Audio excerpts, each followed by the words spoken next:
Halo teman-teman, Assalamualaikum warahmatullahi wabarakatuh. Perkenalkan, saya Yogi Pradana Marta. Saya dulu juga mantan menderita asam lambung hampir 1 tahun teman-teman, dan akhirnya alhamdulillah saya menemukan obat yang sangat luar biasa. Nah oke teman-teman, untuk Anda yang saat ini masih mengalami gangguan asam lambung, gangguan GERD, gangguan ansietas ataupun kecemasan berlebih, dan ditambah teman-teman tidak bisa tidur, teman-teman bisa menggunakan madu istighfar rendah gas dan madu istighfar asam GERD ini. Jadi saya rekomendasikan 2 madu herbal ini untuk Anda konsumsi, dan teman-teman bisa mengkonsumsinya atau teman-teman bisa mendapatkan di Shopee ataupun di nomor WA 08222 8090817. Dan nanti teman-teman juga akan mendapatkan free ataupun bebas konsultasi selamanya untuk masalah asam lambung, GERD, dan ansietas.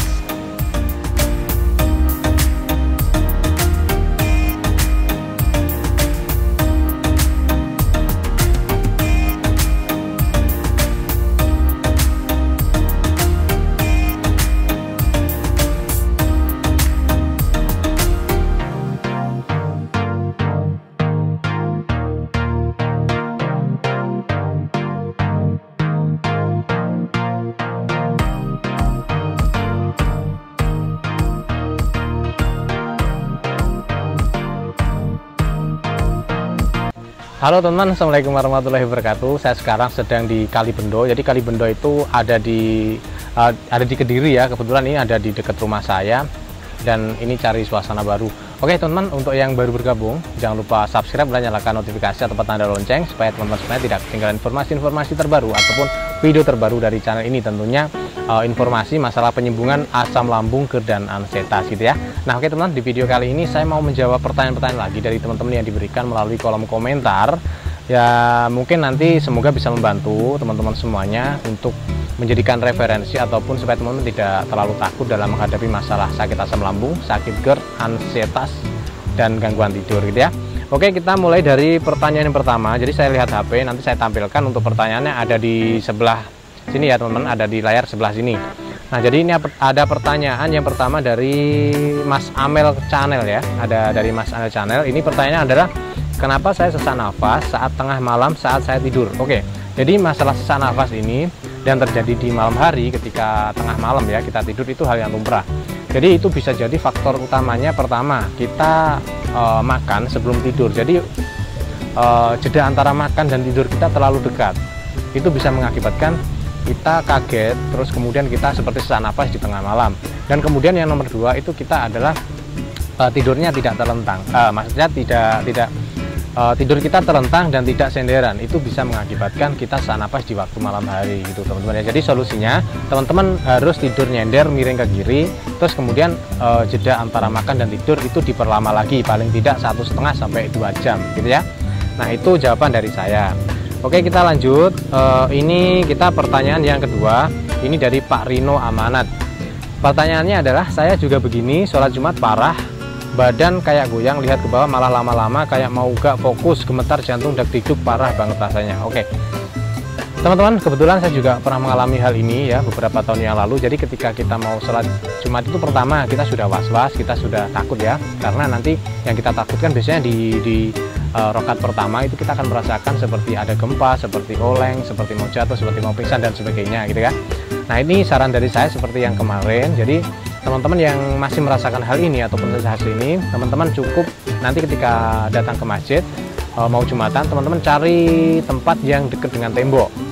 Karena apa? Karena sebenarnya masalah ini masalah pola pikir ya teman-teman, masalah pola pikir. Jadi teman-teman ini dibohongi oleh pikiran seolah-olah teman-teman ini mau jatuh, teman-teman mau pingsan, teman-teman mau roboh. Dan ini sebenarnya sejalan, ataupun kalau saya punya analogi, kalau teman-teman pernah ya pegang nampan seperti ini, terus nampannya itu berisi air.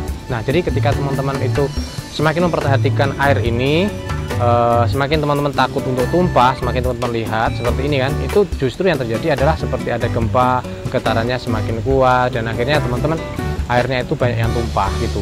Nah, jadi sebenarnya sesuatu semakin kita perhatikan itu akan justru membuatnya semakin gak karuan gitu. Sama halnya ketika kita sholat, kemudian kita berdiri, kita merasakan hal-hal yang aneh-aneh. Jadi kita manipulasi aja pikiran kita ini, kita bohongi aja pikiran kita ini dengan cara kita sholatnya di dekat tembok.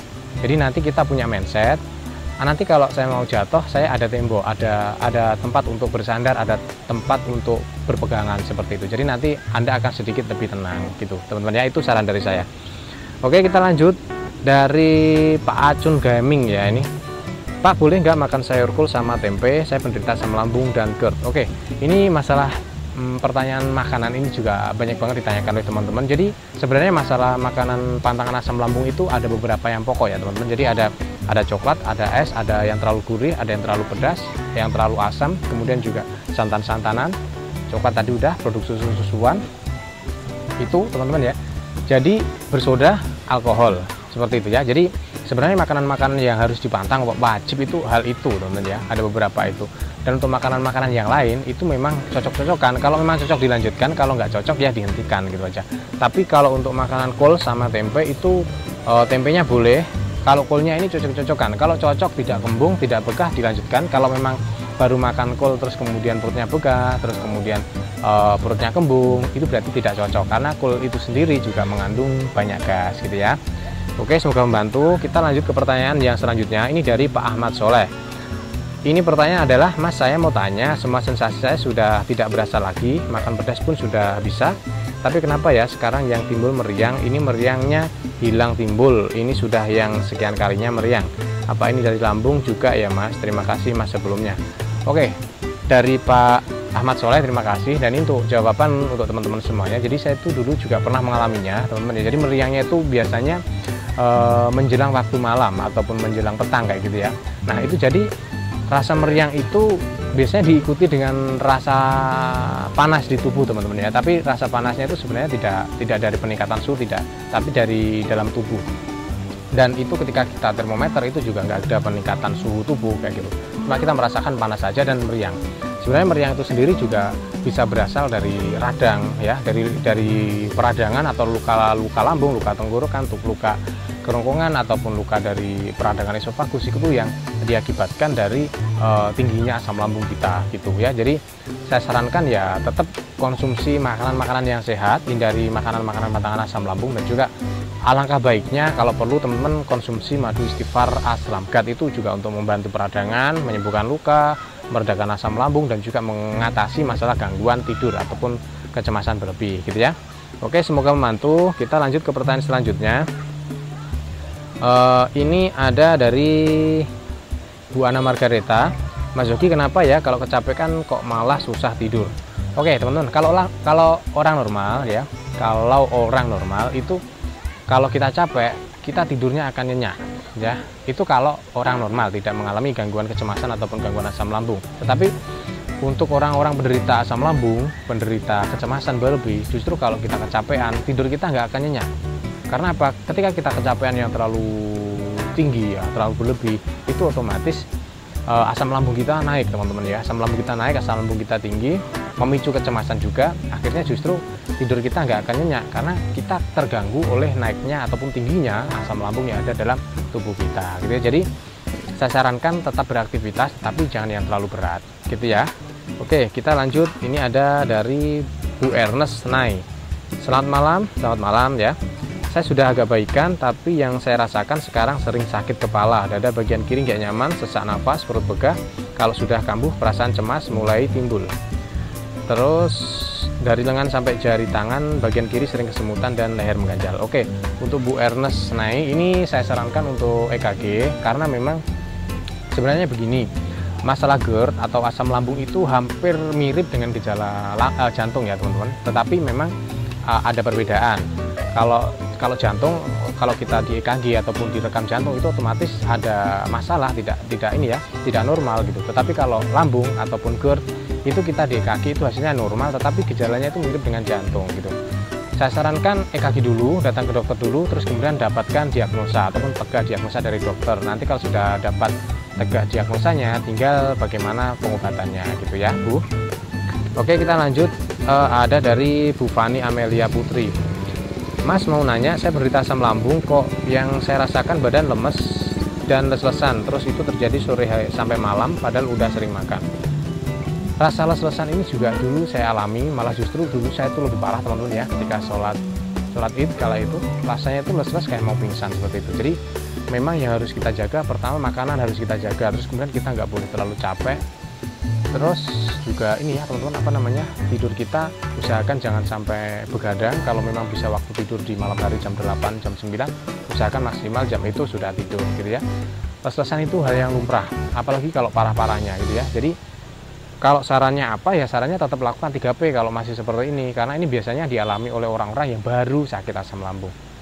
Lakukan 3P dengan benar, dan kalau perlu memang diobati dengan madu istighfar aslamgat atau madu istighfar yang tadi saya jelaskan di atas gitu. Oke, selanjutnya kita ada pertanyaan dari Pak Rido. Kang, maaf mau tanya, saya dari Madura, alhamdulillah asam lambung saya sudah mendingan dan berani makan. Dulunya saya pantang, sekarang ya kadang saya rasakan kalau colek dikit rasa pegal leher ini, serasa penuh berat, dan kalau melihat area sekitar asing, dan kalau melakukan sesuatu terasa aneh, pokoknya kayak hidup di alam tak nyata. Itu kadang-kadang Kang, mohon penjelasannya. Oke teman-teman, jadi sebenarnya begini ya, kita untuk makan makanan pantangan itu bukan masalah bisa apa tidak, tetapi memang kita harus membiasakan gitu loh. Kalau kita udah mantang makanan ya katakanlah paling lama 2-3 bulan, itu sebenarnya lambung kita ini udah sedikit ini ya udah mulai normal lagi, udah mulai sehat lagi. Nah, dimana setelah kita mantang makanan 2-3 bulan, kita bisa mencoba makan makanan pantangan dengan jumlah yang sedikit atau penyesuaian ataupun adaptasi gitu teman ya, supaya lambung kita juga adaptasi dengan makanan itu kayak gitu. Jadi tips dari saya seperti itu. Jadi jangan mentang-mentang sudah bisa makan lantas kita makannya kebanyakan, kita tidak kontrol. Nah, itu akan justru menimbulkan masalah yang baru. Jadi makannya dicoba dikit-dikit, kalau memang sudah bisa nanti dimakan dengan porsi sewajarnya, tidak boleh terlalu berlebihan gitu ya. Dan untuk masalah leher mengganjal, terus kemudian pangkal leher serasa penuh berat, ini memang ini masih gejala dari asam lambung ini ya. Leher mengganjal terus kemudian dada berat itu masih gejala dari asam lambung gitu ya. Jadi tetap harus masih menjalankan 3P dengan baik dan benar ya. Oke teman-teman, sementara itu dulu ya untuk beberapa pertanyaan yang diberikan oleh teman-teman. Insya Allah nanti saya akan jawab satu persatu pertanyaan yang diberikan oleh kawan-kawan semuanya ini. Saya jawab satu persatu dalam video seperti ini, semoga lebih efektif gitu ya. Dan untuk teman-teman yang menghendaki untuk pembelian madu istighfar, teman-teman bisa mendapatkannya di Shopee ataupun teman-teman bisa mendapatkan di nomor WA. Nanti saya tulis di sini ya, nomor WA-nya 08222 80 90 817. Oke, untuk yang baru bergabung jangan lupa subscribe dan nyalakan notifikasi ataupun tanda lonceng supaya tidak ketinggalan informasi-informasi terbaru dari channel ini. Oke, saya akhiri, saya Yogi Pradana Marta. Wassalamualaikum warahmatullahi wabarakatuh.